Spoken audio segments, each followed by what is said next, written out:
70 million homes on EarthX TV. We just signed up Direct TV here in America. Thank you. Thank you. 12 million homes for Direct TV, 12 million homes for Spectrum TV. That's going north. Please watch it. Told me, Trammell, there's a little bit of difference from having 20 million homes and having 20 million eyeballs. Need eyeballs. Today, this year, this weekend is so important to us. We EarthXlings have been working on it all year long. This is the biggest environmental event in the world. This is the biggest environmental gathering in the world. Thank you. And it's a shame it should not be. But aren't we lucky that it is? Because this is the most conservative environmental event in the world. It couldn't happen anywhere but Texas. Maybe Austin, but Dallas. Every year, we haven't recuperated from COVID, but when we canceled for COVID, we canceled 700 exhibitors, 9 conferences, 10 banquets, biggest film festival, more green film, any film festival in the world, and 450 speakers. And 449 of them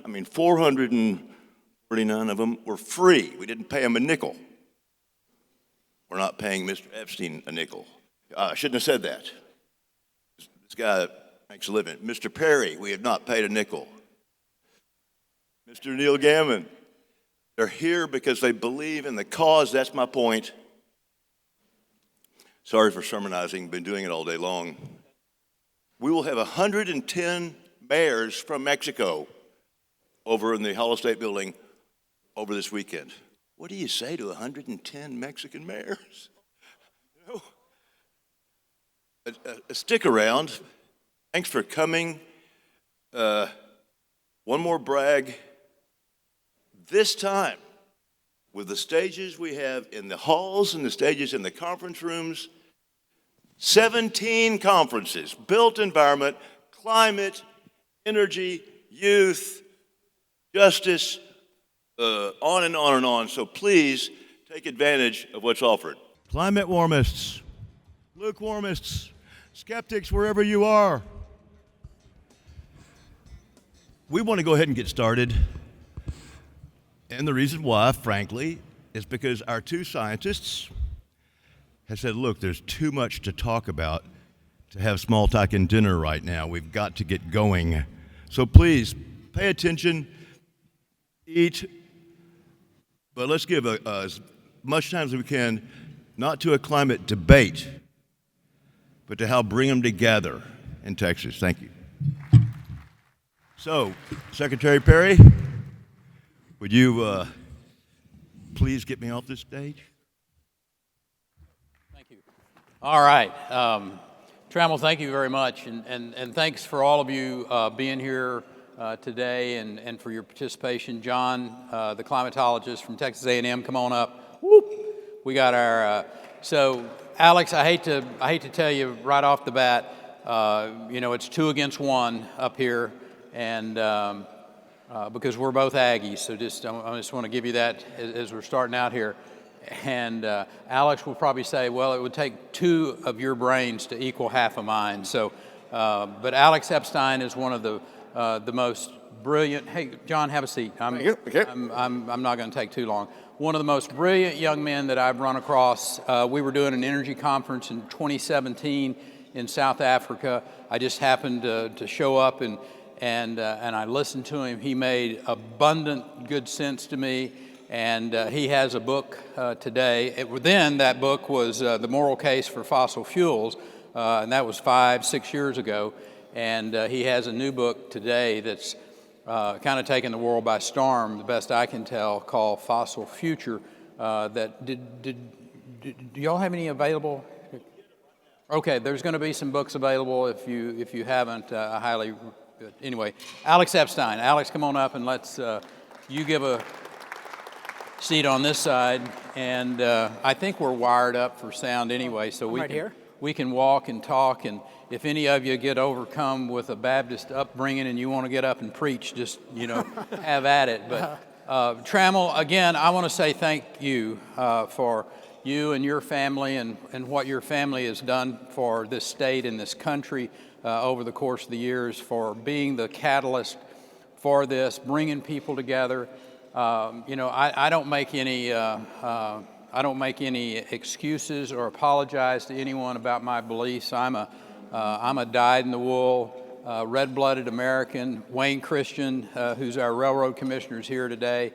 As the governor of Texas, I had the great privilege to overseeing a state as we made this transition, if you will, from older, inefficient coal-burning plants. I kind of get the caveat of being the father of the wind industry in the state of Texas, as we brought wind energy into Texas in a short 5-year period of time. I think I'm right in this in about a 5-year period of time. We went from frankly not having much wind energy at all to being the #1 wind energy producing state in the nation, and we produce more wind energy in the state of Texas now than all but 5 other countries. Yeah, 5 other countries. So, and as all of you know, we were a country once, and we're kind of proud of that. And as a matter of fact, today's April 21st, which is San Jacinto Day. In 1836, that's when we started kind of changing the leadership in the state of Texas. So it's appropriate that we would be here on San Jacinto Day in the great state of Texas on the fairgrounds at Fair Park, talking about one of the great issues of our lifetime, I think, as we deal with. And I'm a Christian. I don't make any apologies about my Christian faith as well. And the Bible tells us that we need to always be in the pursuit of truth. And so that's really why I told Trammell that I would come and participate in this today, is to try to have a conversation, a discussion about the truth, dealing with a number of issues. We're going to talk about, obviously, fossil fuels, and we're going to talk about the importance of fossil fuels. Andy, you and I were just talking about that the refining industry around the world, they're running about 98%. And listen, we can discuss this a little bit. I'm a big believer that we're going to be using fossil fuels for a long time into the future. How do we use them more thoughtfully? How do we use them in ways that are good for the environment? What we did in the state of Texas during the period of time that I was 14 years as the governor, we reduced our emissions substantially, and the U.S. has reduced its emissions substantially. All of us realize that that was because of the great transition that we did away from old inefficient power plants to cleaner burning natural gas. So Texas was a leader in this back through the years. We'll continue to be a leader in this. I will suggest to you, we're going to talk a little bit, John, about small modular reactors and their role in the base load and the emission-free side of it as we go forward. We're going to talk about, obviously, the human flourishing side and why fossil fuels are so important from that perspective.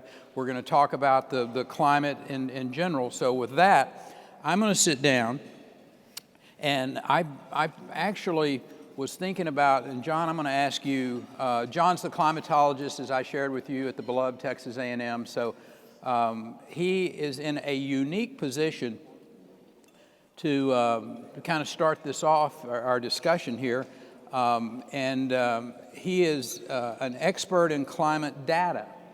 And so what I want to ask John Nielsen is, what do you think policymakers should be focusing on most so that they can seek to ensure energy security for citizens who are going to be making a positive impact on the climate? So let me repeat that so we know exactly.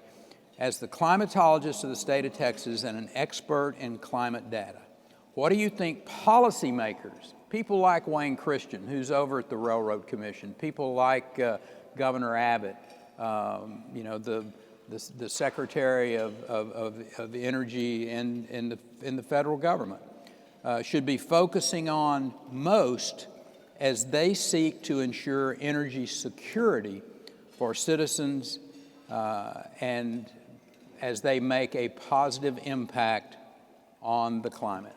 Yeah, thanks for that question. It's a big challenge because, you know, we have a energy system which, if it wasn't changing the climate, would be really great all over across the board. But as it is, there's the more we emit in terms of greenhouse gases, the warmer the climate gets, and eventually the costs for that start adding up. So there's goodwill to change our impact on the climate, but goodwill doesn't get you very far. It's really a political, economic issue to actually accomplish something like that.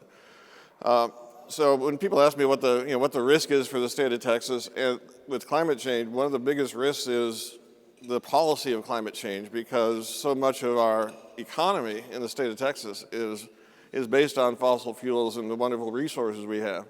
So I think the key for us here is to invest in the technology that makes us leaders in the energy systems of the future as the energy systems transform. And that's a multi-decade process, of course.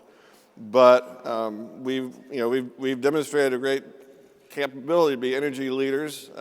Houston, energy mecca of the world, perhaps could be called that. And we need to stay in that position. And of course, being self-sufficient, energy self-sufficient within the state of Texas, within the United States, makes our energy system resilient to the things that happen in the rest of the world. We don't want to be dependent upon the goodwill of Russia, like much of Europe has discovered, is not necessarily something reliable. Yeah. Hey, you just mentioned something, and I'm going to get to you, Alex, I promise. I believe you. For a second, but you just said something that made me kind of take a little bit of a step back, because you said we're going to be, and I think you were talking about the state of Texas here, but you were talking about that it's going to be like decades before these changes occur. And we're a little ephemeral there about what we mean by changes, and so when you say decades, that generally tells me at least 20 years. And we have an administration today that told us that in 8 years, we're going to be substantially transitioning over to electric cars. What do you think about that? Well, we need goals to make the transition. But well, I get goals, you know. I'm like, I set goals for myself every day, and you know, and until Jesus comes back, I'm going to try to get better. But I need to be a little bit realistic about it. I mean, Do you really think in 8 years we can be at where they want to be on the electric car thing? I personally don't think that we, as a nation, want to spend the money that would be required to make that transition so rapidly, because we've got. It's not just a matter of infrastructure, replacing gas stations with electric charging systems. We've also got the problem of many people live in apartment complexes that wouldn't have access to a charging system as it is. They park in the street. Yeah. So it's a big transition that has to take place. We've got a global target set by international nations, right? 1.5 degrees Celsius warming, maybe 2 degrees if we can't do 1.5. But the rate at which the transition would have to take place for that is a super big challenge. Yeah. And I really say it's not going to happen. Yeah. But the good news is even if we don't meet those targets, anything we do to reduce climate change has a big impact on the impacts of climate change. And so the cost benefit is always there. Okay. So Alex, sorry I kind of got that off, but I want to get back to what do these policymakers need to be doing relative to the energy security was the question that I laid out there, and I want to give you the opportunity to pontificate a little bit. So I think that the way people are thinking about this is really problematic, and Governor Perry, is interesting. Part of your question had this idea of like, how do we ensure energy security for citizens and while making a positive impact on the climate? And I want to focus on this idea of making a positive impact on the climate. Because today this is universally regarded as something like net zero by 2050. And what that means is that making a positive impact on the climate means not impacting the climate. And when people are talking about climate data, it's usually about, are we making an impact or not, and how much? But I don't primarily look at climate from the perspective of it's bad for us to impact climate and we should do it as little as possible, and certainly not we should do it at all costs, which is the kind of Biden 2050, 2030 type agenda. My goal for climate and Earth overall is I want it to be as livable for human beings as possible. So when and this is part of my work as a philosopher and energy expert, is when I look at the Earth, my goal is advancing human flourishing on Earth. So I want the Earth to be as livable for human beings as possible. I want it to be as abundant a place as possible, as safe a place as possible, and as opportunity-filled as possible. And in terms of climate, I want it to be as safe for human beings as possible. And so when I look at climate data, I think the number one statistic we need to focus on is what's happening to deaths from climate, what's happening to climate-related disaster deaths. And there is a very clear trend, which is that they are way, way down. So we have very good data that show that the rate of climate-related disaster death has gone down by 98% over the last century.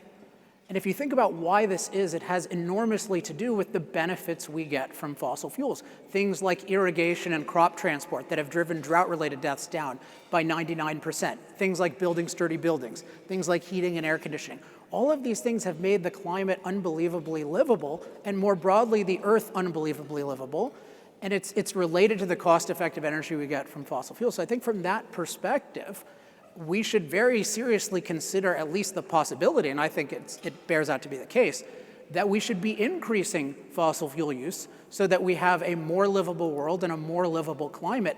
And the fact that we impact climate in terms of making it warmer, I definitely believe that. But one, that's not all bad itself, so we can't assume that's all bad. But the benefits we get from fossil fuels, including the climate benefits, far outweigh that. And if you say, oh, we can rapidly replace them with alternatives, that is a joke, given that we have a world where 6 billion people use an amount of energy we would consider totally unacceptable, including 3 billion people using less electricity than a typical American refrigerator. So these ideas that net zero by 2050 or 2060 are consistent with energy abundance as much as possible, that is a total fallacy. Even by pursuing net zero just to the point of slowing the growth of fossil fuels, we have caused a global energy crisis. So I think we should rethink this all from a human flourishing perspective. Our goal should not be to eliminate impact on Earth or climate as an end in itself. It should be to advance human flourishing on Earth. And by that standard, we are actually in a climate renaissance, and fossil fuels are a climate hero. So brought you some controversy, but I don't think it's refutable. Yeah. So here, I want to get both of y'all's, and this is one that I just ran across in the last couple of days, and it's the new IPCC data that just came out. And I think, what was it, 2 or 3 weeks ago, John, that it came out, and there was all this big hubbub about, oh, look here. And then if you really dig down in that, and you may have to go a few subsets down into that, I don't know whether you have seen this or not, but there's actually some data that questions the old historic data that came out, that that there's a legitimate chance, Alex, that we might have some actual global cooling in the next 30 or 40 years. Did any of you find that in there at all, or? No, I didn't see that. You didn't read that? Didn't look close enough, perhaps. Yeah, well, hell, I'm gonna have you go dig a little deeper in there and see what. But my point is, I'd love to comment on that thing. It's terrible. Because I want to talk about. I think from time to time, we see government says X, and it's like, okay, if government says X, then that's the gospel truth. When the fact of the matter is, their modeling may be okay, but their projections have sure as hell been off in the last decade or so. So let's get John can answer first, and then I'll comment. Have a go at Okay, yeah, sure. at the data and the IPCC and. Yeah, well, in fact, we had a paper that came out last year about this time, looking at the projections, and we're getting to the point beyond where we need to rely on climate models. So we have a long enough historical record now, and we've got good enough understanding of the atmosphere and the climate system that we know how sensitive it is to these changes in carbon dioxide and changes in other stuff in the atmosphere, and we're narrowing that gap. And it's clearly not zero. It's, it's on the order of a couple degrees, and it's consistent with what we've seen historically. So we're on an upward path. It's not, when we see projections, projections are exclusively based upon the fossil fuels, aerosols, that sort of thing, and so other things that affect the climate system, like volcanoes and solar activity, which we can't predict, which could be a cooling mechanism or could lead to even greater warming. We just don't have any idea about that. What was your question? So let me inject right there, because you said something that was really interesting. Things that we don't have any control over could have a massively different impact on the climate, and so we're talking about at the government level in IPCC and the folks that signed on to that, putting practices into place that can be literally stunning in their cost to the developed world, and at the same time telling the undeveloped world, sorry, you're just going to have to live in your hut and cook and warm your house or your hut with cow dung and the particulate matter that comes from that. So when you talk about that there is these factors that we don't know or we don't have a control over that may have a complete, wipe out all of the progress that some would say could happen if we went, full electric by 2030 or whatever. So, why are we wrapping ourselves up around the axle and creating, conflict and when we really don't know whether or not these projections are right or not? Well, yesterday, a lot of people had trouble getting here. We ended up staying in College Station until the thunderstorms came through. And we didn't know when the thunderstorms were going to come through, but we knew that if they did come through, it was going to be some severe weather, so we stayed put. It's the same thing with the climate system. We don't know exactly what's going to happen, but the stuff we know is concerning enough that we need to at least be cautious about how much climate change we allow to happen of our own volition. I got a email a couple of weeks ago from I think it was a sixth grader doing a project, and she asked me two questions. She asked me, how was the climate before 2000 and what's going to happen in the future? And I didn't know how to say how good the climate was in 2000, but I thought about it and I realized the best answer of how the climate was is it had its problems, but we were pretty well learning how to deal with it. The problem with the future climate is we don't know what those problems are going to be, and it'll be harder to deal with. Now, if we're a more prosperous society, we're better able to deal with it. So you really can't assign a climate target without knowing the trade-off of the cost of how to get there. But you have to take steps along the way to preserve your options. Okay, great. Alex, back to the IPCC issue. Yeah, I would love to comment on this. So I had, I read through this thing recently because I was asked about it a lot. And it's really shocking to me how something that represents a lot of good research, because I think there's an enormous amount of really good research being done in climate. And as I said, I certainly do believe humans impact climate, and that has certain negatives to it, and it has certain positives as well. But it's just shocking to me that a document that's claiming to represent science just commits the most basic methodological errors. And the basic error it makes is it does not carefully weigh benefits and side effects. So fossil fuels are the main source of climate impact. When you're considering fossil fuels, just like you're considering a prescription drug, you have to carefully weigh the benefits and the side effects. Climate impacts are a side effect of fossil fuel use.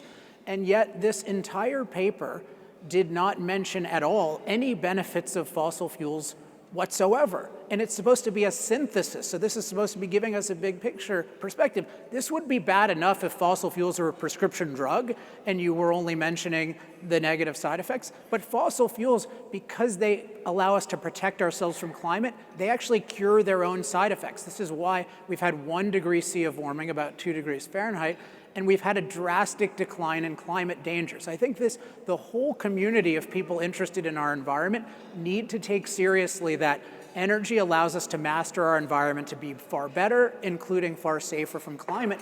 And unfortunately, the modern climate discussion is full of fossil fuel benefit denial and climate, what I call climate mastery denial. They accuse others of being climate change deniers. I don't think that's actually very common.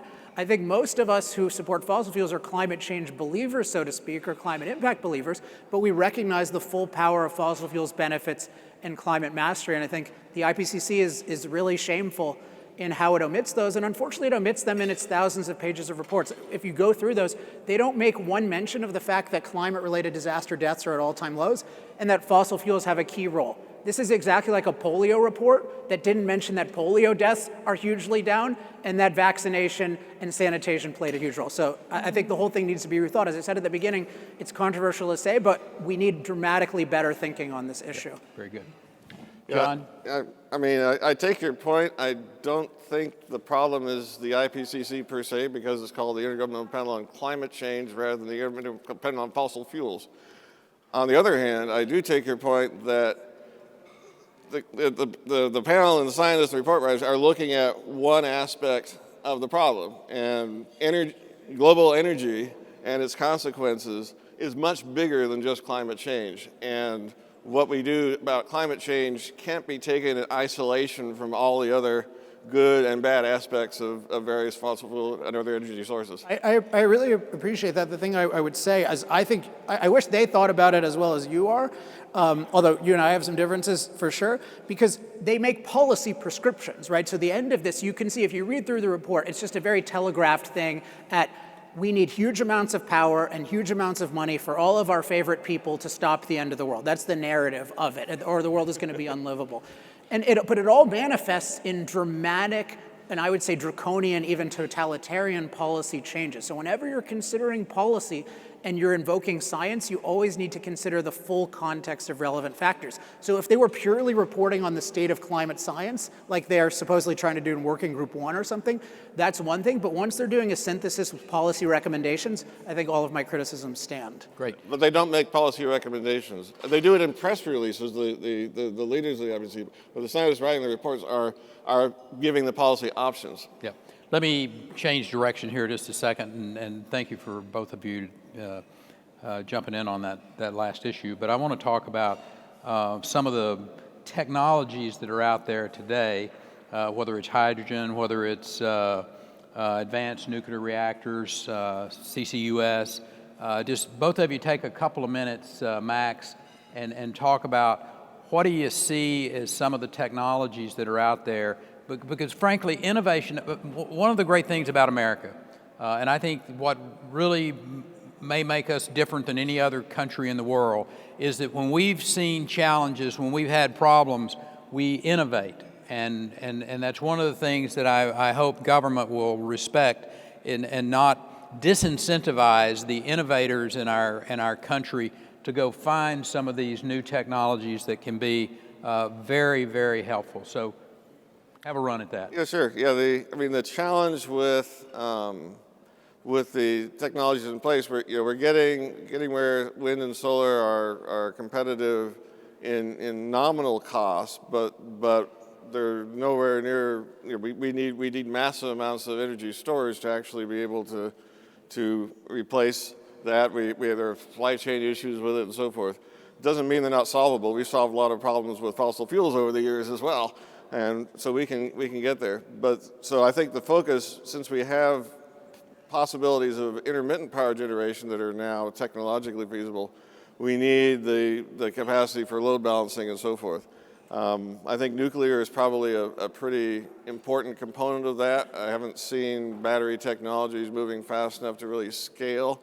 Nuclear is sort of challenging in the sense of it's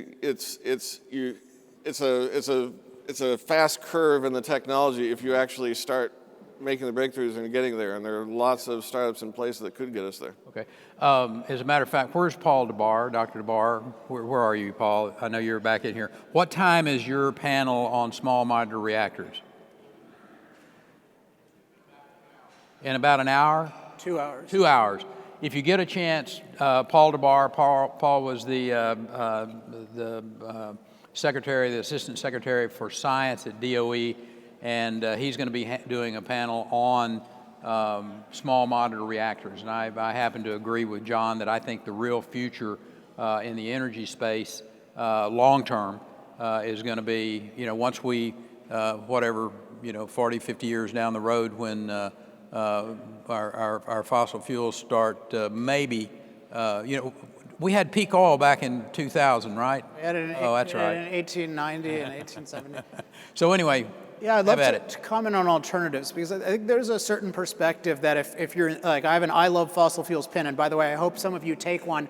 They're at that black table kind of in the middle. I have enough for everyone. For whatever reason, the organizers didn't want me to hand them out, shockingly.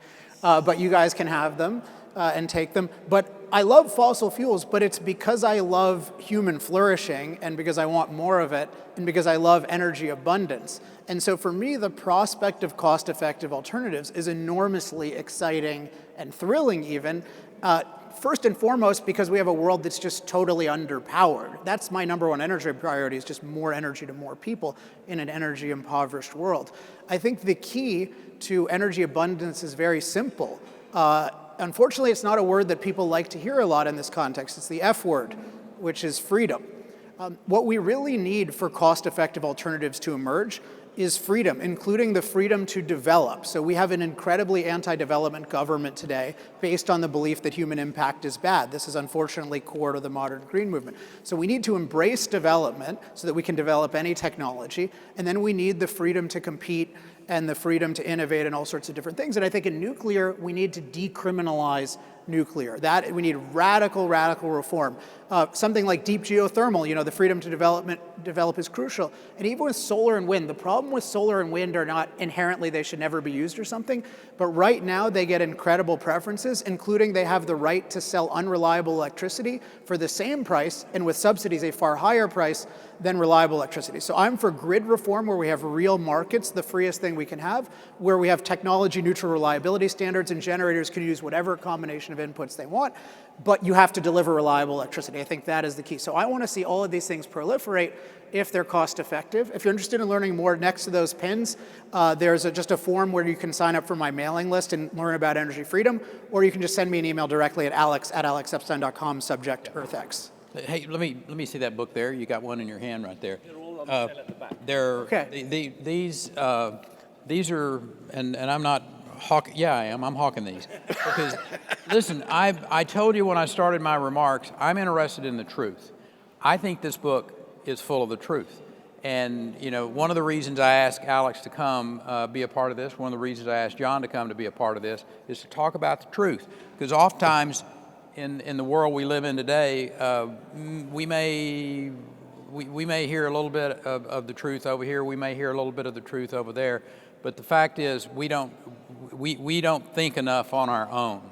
And reading this book gives you the opportunity to be exposed to what I consider to be the truth. And I want to wrap up with this. In 2000, I was sworn in as the governor of the state of Texas on the 21st day of December of 2000. And for the next 14 plus years, I got to do the greatest job in the world, the most intriguing job in the world, to be the governor of, at that time, the 10th largest economy in the world. And one of the things that I ran into, Alex, in the early 2000s is we started having some challenges with our energy. Natural gas was going to $13 MCF. There was a man who was traveling around the country, fabulous, wonderful man, who was given a good speech called Peak Oil. And we had found all of the fossil fuels, and this was the decline curve, and that's what was going to go on. And we started looking at alternatives. Wind, and I know there's a table of wind energy folks back there. Wind was one of the alternatives that we found. Solar wasn't even on the radar screen because the technology wasn't there and the cost was prohibitive anyway. So we started making a big transition to wind in this state as a part of our portfolio, realizing that the bulk of it was going to be fossil fuel driven and natural gas in particular, as well as our nuclear plants in the state. So we went forward, and I thought, Lord, just let us get to 15% of our dispatchable energy as renewables, and it would be really a good thing for us to have that diversity, all of the above energy policy. And we did that. We created the CREZ lines to bring the energy from out in the Panhandle back to where the people live in the triangle from Dallas to San Antonio over to Houston, back up there. 85% of our population is either inside or contiguous to that triangle. So bringing that power back with the CREZ lines, and the state subsidized, they built that line. But here's the story going forward. Somewhere along the way, and I'm not being critical here, I'm just trying to be realistic and truthful. Somewhere along the way, we took our eye off of the ball. And with the federal subsidies that are going on with wind and solar now, and we've seen these huge processes of projects being built in the state of Texas. The end of this year, at the end of 2023, the state of Texas, a state that 2 years ago almost lost its grid because we had so much renewable energy that was not being able to put power into the grid.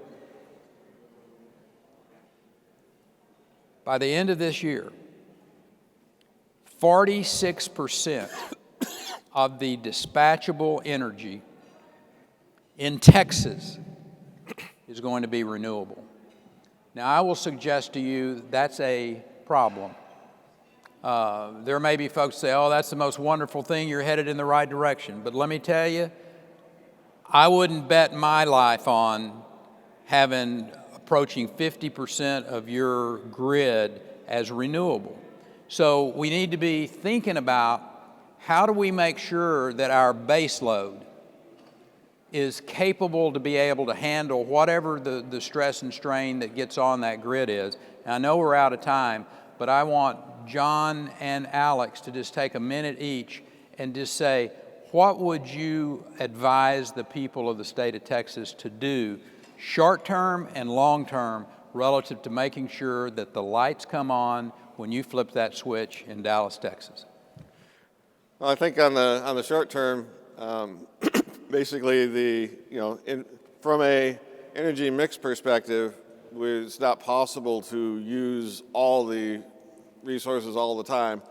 And we've taken the steps within the state to change the economic incentives so that we can actually guarantee the availability of baseload power when the weather is not cooperating to allow wind and solar power to be generated. And we always have to keep that capability in place.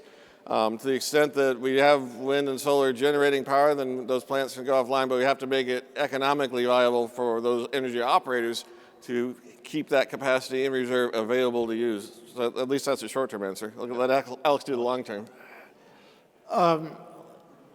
Texas, and I live in California, we're playing reliability chicken.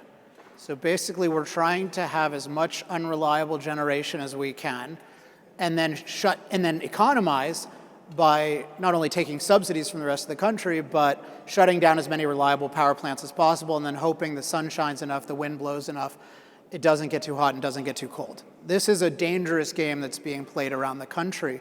I think the solution, as I said before, is universal technology neutral reliability standards. I'm fortunate enough to work with 200 major offices, governors, senators, and US Congress offices, and I'm ready to help for free Texas. I've actually written up draft legislation on this.